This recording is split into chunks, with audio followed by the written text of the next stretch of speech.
The compound buzzed with whispers long after she walked away. The SEALs, who had once laughed at her, now spoke in low voices, their pride fractured, their certainty shaken. They gathered in corners and hallways, trading theories like soldiers passing. Contraband, some said she was former Black Ops, someone buried deep in the shadows of missions that had never reached the light. Others claimed she was never military at all, that she was something else entirely, something no one wanted to name aloud. Commander walked among them, his face carved with stone, his silence heavy. He heard their words. He felt their doubt. He saw the pride they clung to splintering beneath the weight of her performance. The record had stood for 10 years unbroken. Not, even by the best of them. Yet she had walked into their house without fanfare, without a uniform, and torn it apart with nothing but willpower. And now his men could not look at each other without the shadow of her echo between them. At the mess hall, one group argued fiercely. One man swore he had seen her before on a mission that was never spoken of, his voice sharp as he claimed she had been part of a classified team years ago. Another man laughed bitterly, saying if that was true, she would not have come here asking to try. She would have already known her worth. Yet the bitterness in his laugh betrayed the fear gnawing at his chest, the fear that she had shown them all their limits in front of each other. That night, the commander sat, alone in his quarters, the stopwatch still in his hand. He stared at the numbers glowing back at him, the proof of what she had done, the proof that no one could erase. He tried to tell himself it was coincidence that maybe she had trained harder than anyone suspected. But deep down, he knew better. Her movements were not the product of training alone. They were the product of experience, of battles unseen and scars invisible, and that truth weighed heavier than the silence in the room. The next morning, she returned, her body still bearing the marks of the gauntlet. But her eyes steady as ever, she walked into the compound without hesitation, as though she belonged there. The SEALs turned to watch her, their silence thick with resentment and awe, their discipline stretched thin between anger at being shown up and fascination at the mystery she carried. The commander stepped forward to meet her, his voice low and sharp, asking her why she had come back. She looked at him calmly and said, "I am not finished." Her words cut through the compound like a blade. The men stiffened their fists, clenched their jaws tight, because they had given everything to the grinder, and none had triumphed like her. Yet she claimed she was not finished, as though their record, their pride, their blood was only the beginning. The commander narrowed his eyes, demanding to know what she meant, but she offered nothing more, only the steady silence that left his men restless. Throughout the day, she lingered, at the edges of training, watching the men run drills, watching their bodies strain against the same trials she had conquered. The SEALs felt her gaze like fire on their backs. Some pushed harder, desperate to prove themselves. Others faltered there, minds haunted by the fact that she had already surpassed them.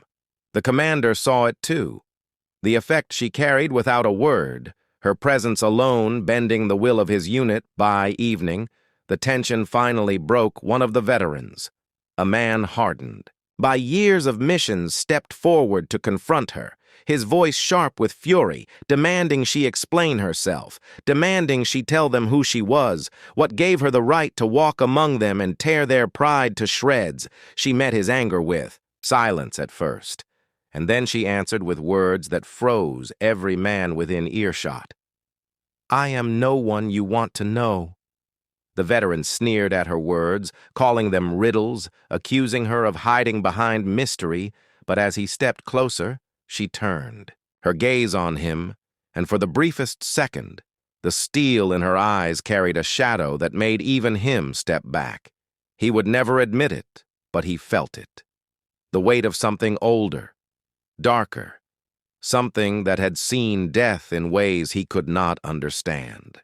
The other men saw it too, and the whispers spread again like wildfire. Some said she was a ghost from missions buried so deep they were erased from history. Others said she was a survivor from a program that had been shut down because it had broken. Too many lives. Others said nothing at all because they did not dare name what they feared. The commander heard it all, and he knew the truth was dangerous because whatever she was, whatever her story, she was not done. And when she finally chose to reveal it, none of them would be ready. That night, as the compound settled into uneasy silence, the commander stood outside staring at the horizon. His mind heavy with questions, he wanted to believe she was only a visitor. Only a woman who had proved her strength, but the unease in his chest told him otherwise. He replayed her words again and again. I am not finished. And the more he thought of them, the colder his blood ran. Because he realized she had not come to prove herself to them.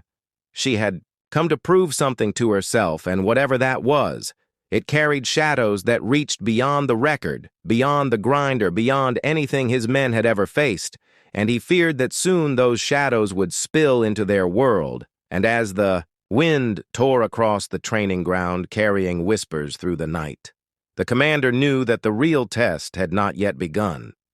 The dawn broke cold over the compound, the sea mist curling across the sand like smoke. The SEALs gathered in silence, their eyes drawn toward the woman who had changed everything. She stood at the edge of the training ground, her body still bruised from the grinder, her clothes worn from the trials, yet her posture was steady, her gaze unbroken. The commander stepped forward, his men forming a wall of silence behind him, because today the questions could no longer be left unspoken.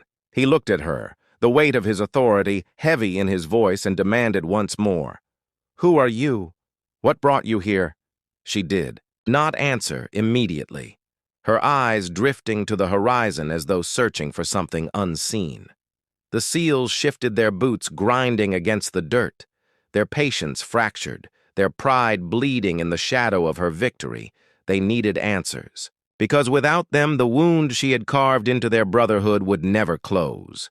Finally she spoke, her voice low, steady, carrying across the morning air. I came to see if I was still alive. The words struck them colder than steel. The SEALs exchanged glances, confusion and unease rippling through their ranks. The commander pressed harder. Alive, he demanded. Alive from what? But her eyes did not move from the horizon, her silence answering louder than words. One of the younger SEALs stepped forward, his frustration spilling over his voice, sharp as he accused her of mocking them, of hiding behind riddles. She turned her gaze on him, and for the first time her voice carried weight like thunder. I have seen things that should have ended me. I have done things that should have buried me, and I needed to know if I could still stand, if I could still fight, if I could still endure, and here I am. The men fell quiet, the sharpness of her words slicing through their anger, leaving only unease. The commander studied her face, the scars hidden beneath her calm, her eyes that carried storms deeper than battlefields. He knew then that she was no ordinary visitor, no outsider, no wanderer. She was something forged beyond their reach and her presence. Here was no accident. He asked her again, what mission, what war, what truth had driven her to this ground?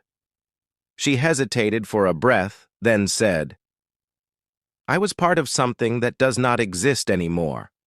Something that was erased because it broke too many and spared too few. Her words hung in the air, heavy and raw. The SEALs shifted uncomfortably, their thoughts dark, because they all knew of programs whispered in shadows, missions that never reached reports, names erased from records they all knew. That somewhere beyond their sight, darker battles were fought by those who never came back. The commander clenched his fists, his mind racing, because if she was one of those erased, then her presence here was more than chance. It was a message, but from whom and for what purpose? He stepped closer, lowering his voice, asking her if she had come to challenge them, to shame them, to replace them. She shook her head once firmly and said, I came because I needed to know if I still belonged among the living. The words unsettled them deeper than victory ever could, because in her voice was a hollow ache, a truth of survival, not triumph. The men who had envied her now saw her differently. They saw not just a rival, but a ghost carrying scars, no flesh, could show, and in that ghost was a reflection of what they all feared becoming. But before the commander could press further, alarms broke across the compound, sharp and relentless, the sirens tearing through the morning silence the men snapped into. Motion instincts taking over, the commander grabbed his radio, demanding a report. The voice on the other end was strained, an unidentified vessel approaching the coastline, moving fast and silent. The SEALs scrambled into formation, their doubt replaced by duty. Yet as the commander gave orders, his eyes darted back to her, and what he saw froze his blood.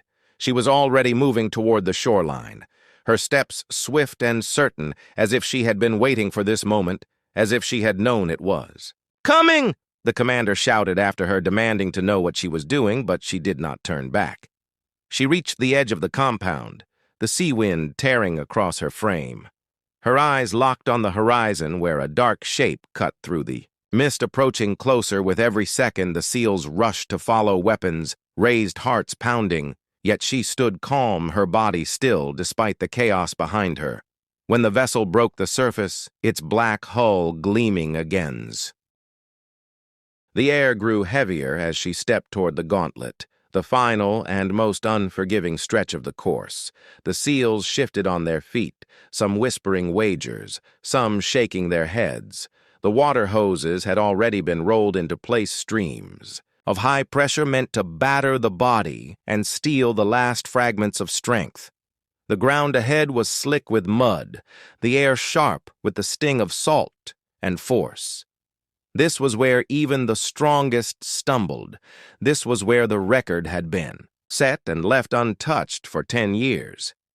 She stood at the threshold, her shoulders streaked with sand, her breath heavy, her eyes unblinking. She seemed small against the storm waiting ahead, yet there was something in her posture that silenced the last. Pockets of mockery, something that carried weight beyond the sight of flesh. The commander barked for the hoses to begin, and the water burst forward like roaring serpents, striking the mud, tearing into the course with merciless fury. The gauntlet was alive with chaos, and she was stepping into its jaws. Her first stride sank into the mud. Her body jolted sideways as the force of the hose slammed into her frame. The crowd of SEALs shouted, some cheering, some laughing, thinking this would be the end, but she dug her foot deeper and pushed forward, her body leaning against the torrent, her arms carving the air as she fought for balance. The mud clung to her legs with every step, dragging her down, pulling her backward, yet she moved again and again, as though she was driven by something stronger than the water or the weight of the ground. The hoses shifted their aim, pounding her shoulders, her chest, her face, her hair plastered against her skin, her vision blurred, but still she moved, each step a war against the elements, each breath a victory clawed from the edge of collapse. The SEALs leaned closer. Now their voices tangled between disbelief and awe, because they could see the pain etched across her every muscle. They could see her stumble, they could see her falter, but they could not see her break. Halfway through the gauntlet, she dropped to her knees, the mud swallowing her in a gasp of silence. The crowd erupted, thinking the end had come, thinking the weight had finally claimed her. Yet instead of surrender, she clawed forward, her hands dragging her body through the filth, the hoses pounding harder against her back. She crawled inch by inch, her fingers gripping the earth, her knees tearing against the ground, every inch earned through sheer defiance. The commander felt his throat tighten, his chest grow heavy, because she was not moving like someone desperate. She was moving like someone possessed, someone who had carried battles unseen and now was unleashing them upon this ground. Her crawl turned to a stagger. Her stagger turned to a stride, and then she was back on her feet, her body trembling but her head high, pressing forward into the wall of water that seemed powerless to stop her anymore. The SEALs were no longer Mocking, no longer laughing. Their voices were gone, replaced by a silence thick with something none dared admit, because each second she advanced stole from them the certainty of who they were. If she finished this, she would not only match the record, she would destroy it. She would leave a scar across the very foundation of what they believed, and none of them were prepared for that. Near the end of the gauntlet, the hoses angled downward, blasting into the mud to turn the final stretch into a swamp. Her legs sank deeper. Her strides slowed the roar of the water, swallowed everything. Yet her eyes never shifted from the line ahead, her hands clenched into fists, her teeth locked, and with a guttural force of will she lunged again, pulling, free of the sucking earth and pressing on. The crowd erupted into shouts now, not of mockery, but of instinctive disbelief. Some yelled for her to stop, others urged her forward, though they did not know why their voices carried desperation, as though they were caught in the tide of something greater than themselves, and she was the vessel breaking it open. Her body was battered, her skin raw, but the fire in her steps did not die. She stumbled again near the final 10 yards, collapsing into the muck, her arms shaking so violently that for a moment even the commander thought she could not rise. But then she pressed her palms into the mud and forced her body upward, one leg, then the other, her figure rising against the roar of water until she stood once more, the mud dripping from her face like shadow, her frame bent but unbroken, and then she ran. The last stretch was chaos, the hoses screaming, the mud clinging, the crowd shouting, but she did not falter. She sprinted through the storm, her arms slicing forward, her legs pounding against the earth, her body driven beyond the limits of human will, and as she crossed the final line, the whistle blared, cutting through the madness. The record shattered in an instant, the stopwatch clutched, in the commander's hand, glowing with numbers that no one had ever seen before. The crowd fell silent, the SEALs staring, their disbelief etched into their faces. Some dropping their eyes, unable to face what had just happened, others staring wide with awe because they knew what this meant. The 10-year record was broken not by one of their own, but by the stranger who had walked in with nothing but a question. The commander looked at the time again, his hand trembling. His breath shallow, he lifted, his eyes to the woman who now stood at the end of the gauntlet, her chest rising and falling, her body broken, yet her eyes still steady, and in that moment he realized that this was no accident. This was no chance encounter, and the fear that gripped him was not of her strength, but of the reason behind it, because no one breaks a record like this without carrying a story far darker than the one told on the surface, and he knew that whatever had brought her here was only just beginning to reveal itself. Continue Part 4, 800 words without punctuation mark. The training ground was alive with the sound of waves crashing against the shore and the steady rhythm of boots striking the sand. The Navy SEALs moved in unison, their bodies carved from discipline and their eyes locked on the relentless drills. Before them, sweat poured down their faces, but they pressed forward with the kind of determination that only men forged in fire could carry. It was a morning like any other until she appeared at the edge of the course, watching silently as though drawn there by fate itself. The men noticed her immediately. Some smirked, others shook their heads. She did not belong here. Her stance, her frame, her calm eyes suggested she was only visiting a guest, perhaps curious about the kind of punishment these warriors endured every day.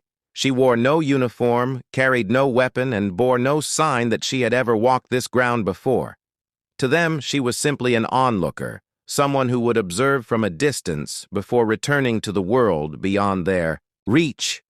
Yet there was something about the way she studied the course that unsettled them, though none could put words to it.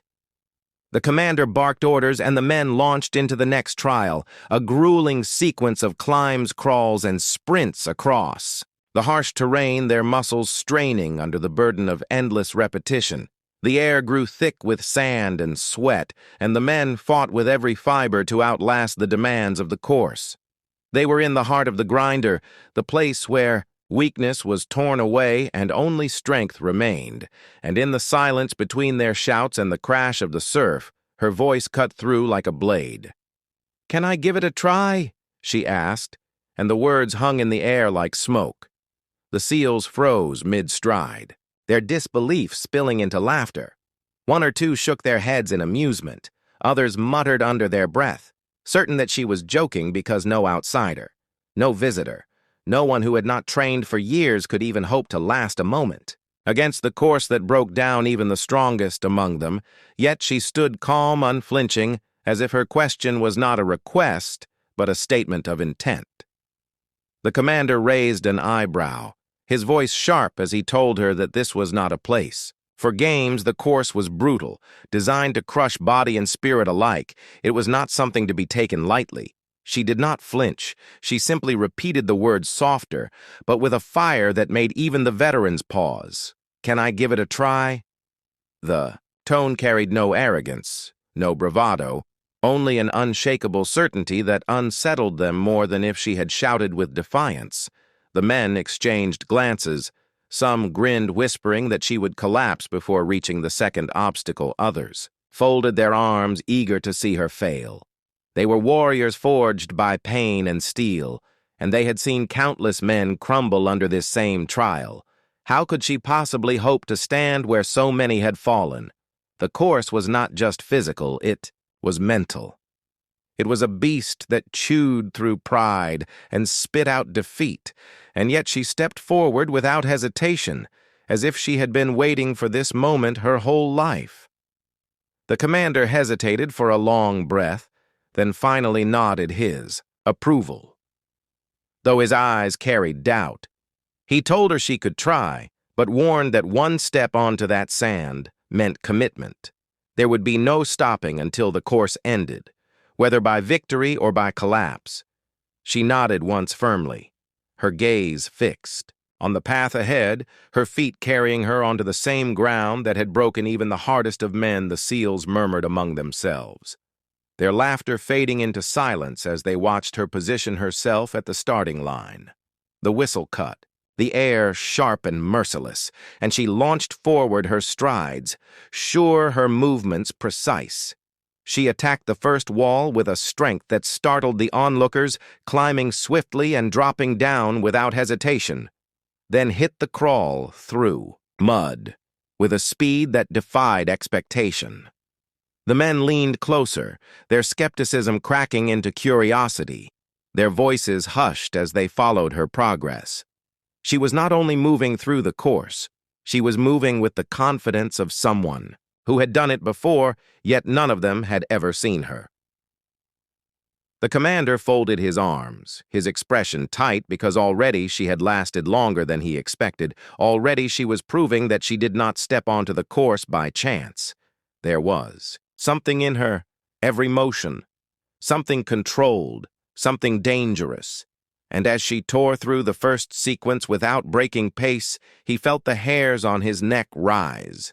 The course was designed to break spirits, not to bend so easily to a stranger. And yet here she was, turning their disbelief into silence. The seals who had been waiting for her to stumble now leaned forward, their smirks gone, their laughter buried, because every second she endured stole a piece of their certainty she was not supposed to make it this far. She was not supposed to move with such precision. She was not supposed to belong here. Yet she did, and with every obstacle she conquered, she forced them to question everything they believed about what it meant to stand on that ground. And as she drove into the next phase of the course, her breath steady, her movements unbroken. The commander realized with a sinking weight that this was no mere visitor.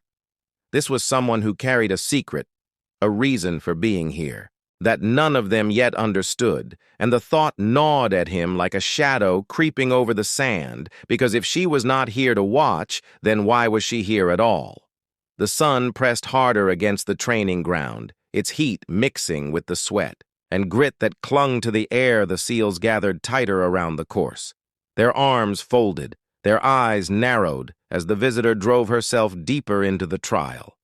Each step she took carved silence into their ranks, because every man present had seen countless hopefuls broken here, yet this woman was still moving strong, her muscles carrying her through obstacles that were designed to tear the fight from the toughest warriors.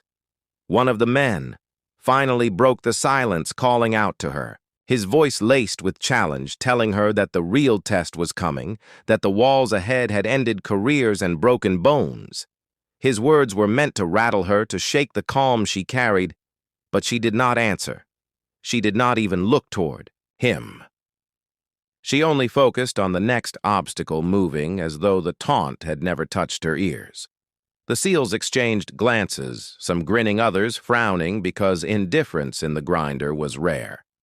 Indifference usually meant a storm was hidden. Inside, she approached the rope climb, the towering structure looming against the burning sky. Even the veterans respected this task.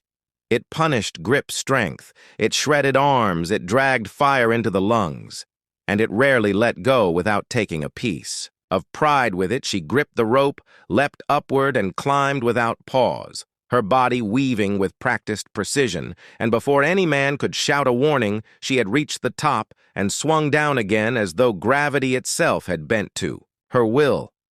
The murmurs grew louder, disbelief spreading among them. One man muttered that maybe she had trained before. Maybe she had hidden her background. Another countered that no civilian, no outsider could move like that.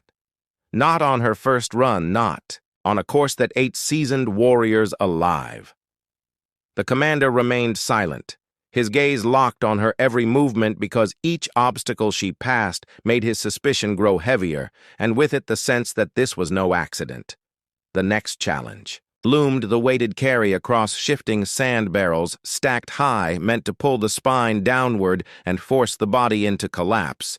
Even the strongest of men staggered under its weight, the sand swallowing their steps like quicksand.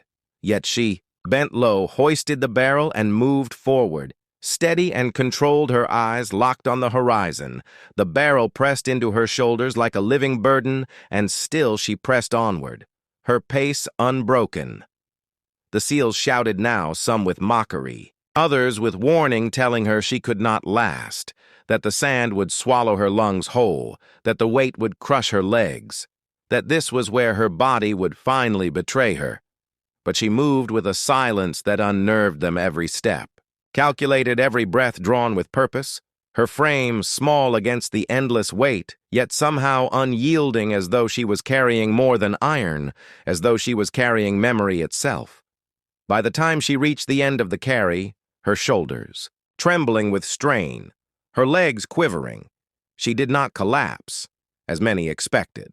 She lowered the barrel with deliberate control, then straightened, and without a pause advanced toward the next challenge, her steps slow but steady. The seals felt the air change their taunts, slipping into silence, their voices trailing off because none could deny what their eyes were seeing. She had endured obstacles that broke trained men, and she had not faltered. The commander finally barked at his men to continue, their own drills unwilling to let them stand idle, but his own eyes never left her. He studied her movements, each stride, each reach, each breath, because somewhere in her rhythm he heard the whisper of experience. This was not the work of a beginner. This was the work of someone who had been tested before, somewhere unseen, somewhere unspoken, and the thought pressed cold into his chest. She reached the endurance crawl.